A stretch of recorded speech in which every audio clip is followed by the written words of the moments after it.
Hello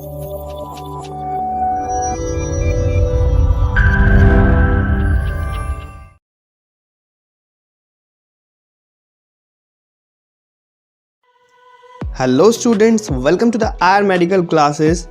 दोस्तों, ये हमारी पंचकर्म की सीरीज़ का चौथा लेक्चर है। इस सीरीज़ में हम पढ़ रहे हैं CCIM syllabus based point two point wise explanation. तो सिलेबस का एक्सप्लेनेशन पढ़ रहे हैं। पिछली 3 वीडियोस में आपने सिलेबस के इंट्रोडक्शन पार्ट के 3 पॉइंट्स पढ़े। अब इस वीडियो में हम चौथे पॉइंट और 5वें पॉइंट के बारे में डिस्कस करेंगे। चौथा पॉइंट हमारा होता है कि जनरल प्रिंसिपल ऑफ दोष गति फ्रॉम कोस्ट टू शाखा एंड वाइस वर्सा, ठीक। और 5वां पॉइंट जो होता है जनरल प्रिकॉशंस यानी परिहार्य विषय फॉर पंचकर्मा। तो ये पॉइंट हमारे होते हैं, इन्हीं को हम पढ़ेंगे। तो सबसे पहले पॉइंट पे आ जाते हैं। ये पॉइंट है कि शाखा से कोष्ठ में और कोष्ठ से शाखा में दोष की गति कैसी होती है, कैसे वो जाते हैं वहाँ पे, क्या उनके कारण हो सकते हैं, वो सारी चीज़ इसमें पढ़ेंगे। जनरल प्रिंसिपल्स ऑफ द दोष गति फ्रॉम अ कोष्ठ टू शाखा एंड वाइस वर्सा। तो इससे पहले कि मैं आगे बात करूँ, मैं आपको बता देना चाहता हूँ कि शाखा क्या होती है और कोष्ठ क्या होती है। तो शाखा जो होती है और कोष्ठ जो होते हैं दोनों इम्पोर्टेंट हो गए हैं, क्योंकि ये जानोगे तभी आपको प्रैक्टिकल नॉलेज यहाँ पे मिल पाएगी। तो कोष्ठ को आप ऐसे ले सकते हैं कि जो हमारा अमाशय और पक्वाशय होता है, यानी जो इंटेस्टाइन हमारी होती है उसको आप कोष्ठ कह सकते हैं। और जो शाखाएं हैं वो टिश्यू लेवल आप ले सकते हैं, यानी ब्लड्स जो हो गए, धातुज हो गए, हमारे ब्लड लिम्फ हो गए, इनको आप क्या शाखा कह सकते हैं। जैसे हमने पिछली वीडियो में बात करी थी कि कोष्ठ को आप कोरिलेट कर सकते हैं एब्डोमेन से, या एब्डोमेन के अंदर जो इंटेस्टाइन होती है उससे आप कोरिलेट कर सकते हैं। और जो शाखा है उन्हें ब्रांचेस से कोरिलेट कर सकते हैं, जैसे हाथ और पैर।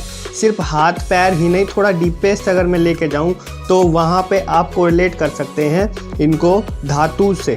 सपोज़ कीजिए आपकी इंटेस्टाइन में या पेट से कोई आपने खाना खाया, वो पेट से होता हुआ डाइजेस्ट हुआ, इंटेस्टाइन में डाइजेस्ट जब होता है तो वहाँ से रस धातु बनता है।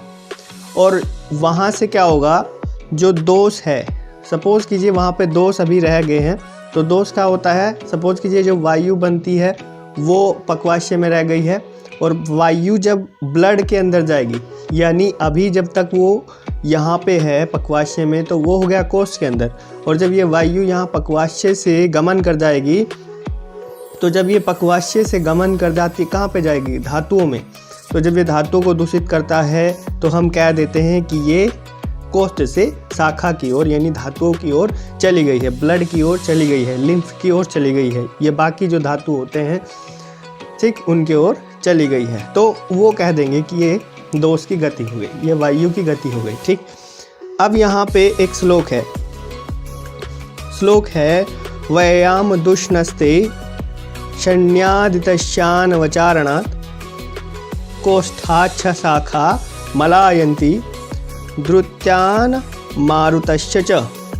चरक का सूत्र स्थान का अध्याय 28वां और 31वां श्लोक है। इस श्लोक में कहा गया है कि जब दोष कोष्ठ से शाखा की ओर जाते हैं तब रोग की उत्पत्ति करते हैं। लेकिन क्यों जाते हैं, वो इसलिए जाते हैं जब हम व्यायाम करते हैं तो उस व्यायाम के द्वारा प्रक्षोभ हो गया हो, ठीक।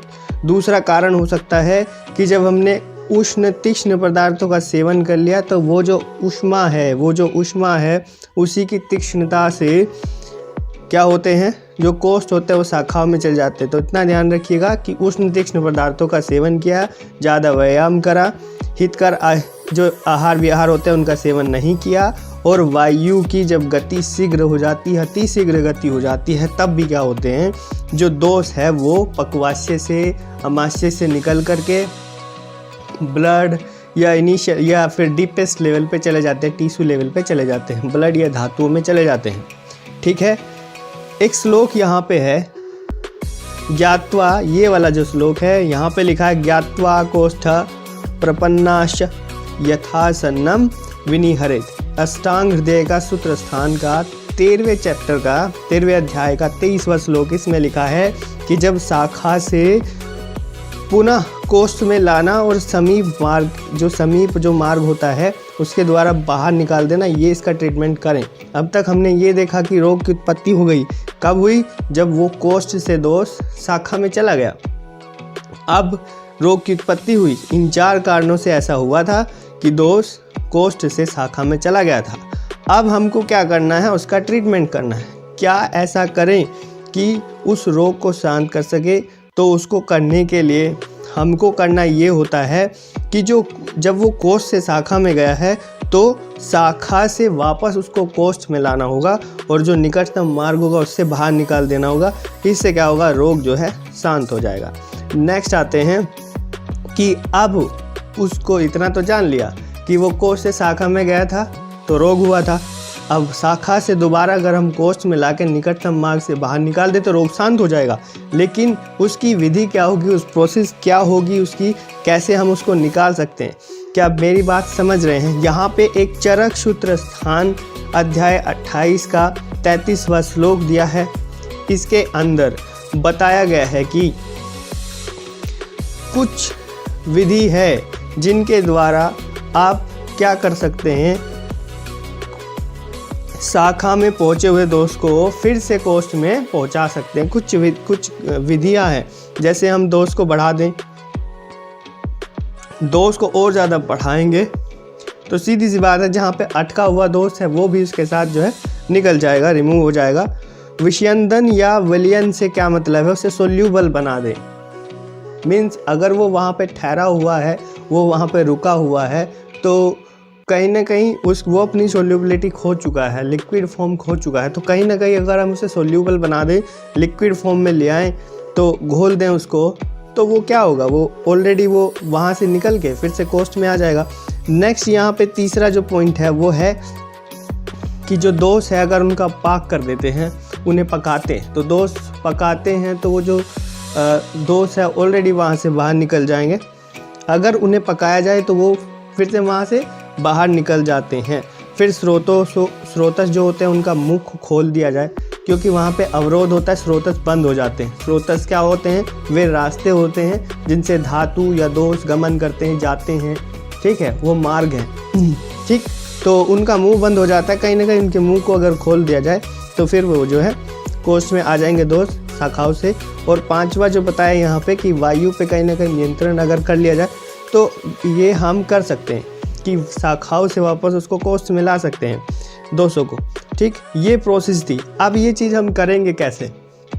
सुनने में जितना आसान लग रहा है करने में उतना डिफ़िकल्ट है, तो उसको करेंगे कैसे? तो 2 तरीके से हम कर सकते हैं, पहला स्नेहन और दूसरा स्वेदन। तो स्नेहन जब आप करते हैं तो उससे विषंदन होता है, ठीक। तो ये स्नेहन क्या करता है? स्नेहन होता है तेल की जब मालिश जब हम करते हैं तो विषंदन यानी वो जो दोष जमा हुए हैं वहाँ पे उनको घोलने का काम करता है और दोषों को मृदु बना देता है, उनका क्लेद करता है, छोटे छोटे पीसेस में तोड़ देता है और द्रव्य प्रमाण को कहीं ना कहीं बढ़ा देगा, जिससे क्या होगा कि द्रव्य गुण बढ़ेगा और वहाँ से वो द्रव्यभूत हो जाएंगे, कहीं ना कहीं लिक्विड फॉर्म में आ जाएंगे दोष। तो ये स्नेहन ये कार्य करता है, तो वो वहाँ से सिक्रेट हो जाएंगे, हट जाएंगे वहाँ से, ठीक।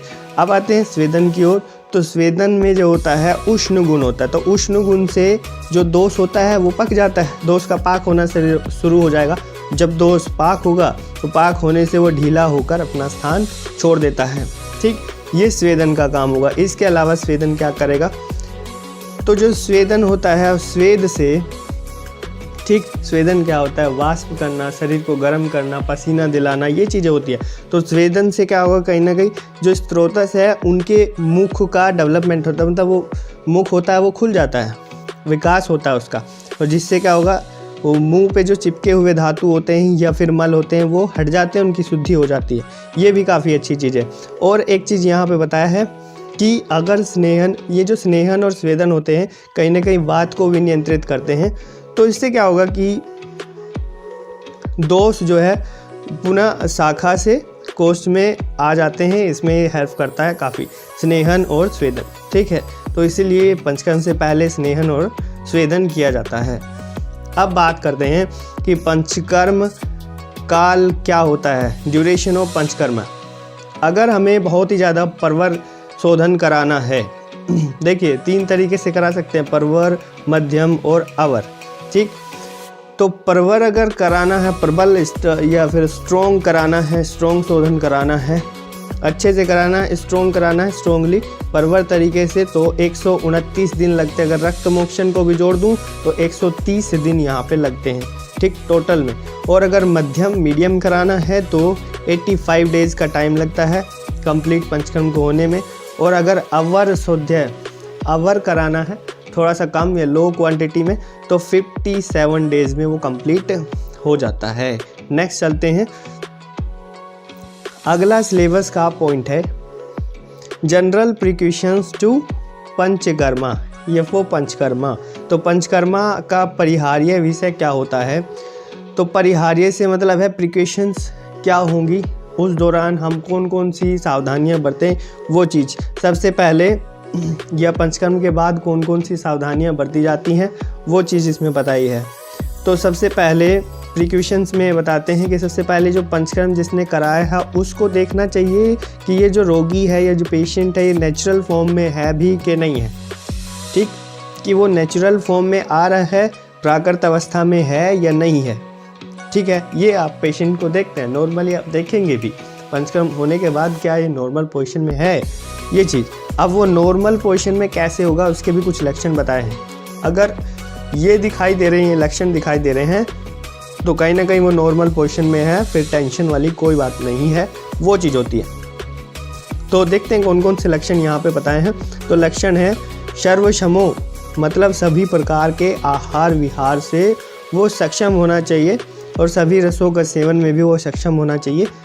उसके बाद है हय संसर्गो, जो मलमूत्र है वो सही से वो विसर्जित कर रहा हो। रति युक्तो, मतलब प्रेम पूर्वक सभी कार्य वो कर रहा हो, रुचि से कर रहा हो। सर्व सहो, ये सभी चेष्टाएं सहन करने के लिए उसमें बल आ गया हो। तो ये चीज़ें होती हैं अगर, तो इसका मतलब है कि वो प्राकृत उसकी नेचुरल फॉर्म उसे मिल गई है। ठीक, अगर ये नहीं होती हैं तो यहाँ पे बताया है अष्ट महादोषकर भाव। तो 8 प्रकार के भाव बताए गए हैं। इसमें कहा है कि अगर ये जो नेचुरल पोजीशन है या वो बंदा गेन नहीं कर पाता या वो रोगी गेन नहीं कर पाता है, तो उस टाइम तक, जब तक वो उस चीज़ को ना प्राप्त कर ले प्राकृत अवस्था को, तब तक ये 8 चीज़ें बताई है। 8 महादोषकर भाव, इनको नहीं करना चाहिए। अभी 8 कौन से? ऊंचे स्वर में भाषण करना, वाहनों में गमन करना और ज़्यादा घूमना फिरना या एक स्थान पर अधिक देर तक बैठे रहना, अजीन, अध्यसन, ठीक है, और दिन में सोना और मैथुन, ये कार्य उसको 8 कार्य हैं जो नहीं करने चाहिए उस टाइम पे, जब तक वो नेचुरल फॉर्म में नहीं आ जाता पंचकर्म के बाद, तो तब तक उसको नहीं करना चाहिए। जब वो नेचुरल फॉर्म में आ जाए तब वो कर सकता है, कोई दिक्कत नहीं है, नो इश्यू। उसके बाद अब है कि जिसका संशोधन किया है उस व्यक्ति की रक्षा की उपमा दी गई, ठीक है। तो उसकी रक्षा हमको कैसे करें उसकी रक्षा? जिसका जो शरीर दूषित दोष या धातु मल से शून्य हो गया हो, ठीक है, और शरीर शून्य हो गया है, शरीर दुर्बल हो गया है, ठीक। जो व्यक्ति अन्य चिकित्सा कार्य को सहन नहीं कर सकता, असमर्थ है, तो उनको निम्न प्रकार की ये चीज़ें करनी चाहिए, ठीक है। अब वो चीज़ें क्या होंगी? ऐसा कोई पेशेंट है जो फिर जिसके दोष धातु मल ये सब शून्य हो गए हो, दूषित हो गए हो, ठीक है, और शरीर शून्य होने से क्या हो गया, वो दुर्बल भी हो गया हो, तो वो ट्रीटमेंट अब सहन नहीं कर सकता, तो उसमें हम क्या करेंगे? तो उसमें हम करेंगे, उसका जो ट्रीटमेंट बताया है तरुण अंडे के समान हमको करना चाहिए। तरुण अंडा क्या होता है? तरुण अंडा जो होता है उसमें कलल भरा हुआ होता है, और यदि उसका स्थान परिवर्तित कर दिया जाए तो कलल हिल जाता है, और जिससे क्या होगा, शरीर का ठीक प्रकार से परिवर्धन या ग्रोथ नहीं हो पाएगी, ठीक। और उसी प्रकार जो दुर्बल व्यक्ति होता है, जो दुर्बल व्यक्ति है, उसे निश्चित स्थान पर रखकर ही ट्रीटमेंट करना चाहिए। जैसे कि अंडे को पकने तक की सावधानी यहाँ पे बताई गई है कि पकने में लगने वाला श्रम या फिर जो आवश्यक प्रेम है, चिंता है, ये सब वहाँ पे ये रहना चाहिए, ज़्यादा रहना चाहिए। तो उसको बहुत सावधानी से हमको ये ट्रीटमेंट करना चाहिए, ये चीज़ इसमें बताई गई है। सेकंड है ये लास्ट पेज है और सेकंड है, इसमें बताया गया है कि तेल भरे पात्र के समान, जैसे गमन करने पर तेल गिर जाता है तो वो गिरना नहीं चाहिए, तभी वो दक्ष होगा, तभी उसमें दक्षता होगी, तो वो गिरना नहीं चाहिए। इतनी सावधानी से करें कि जैसे तेल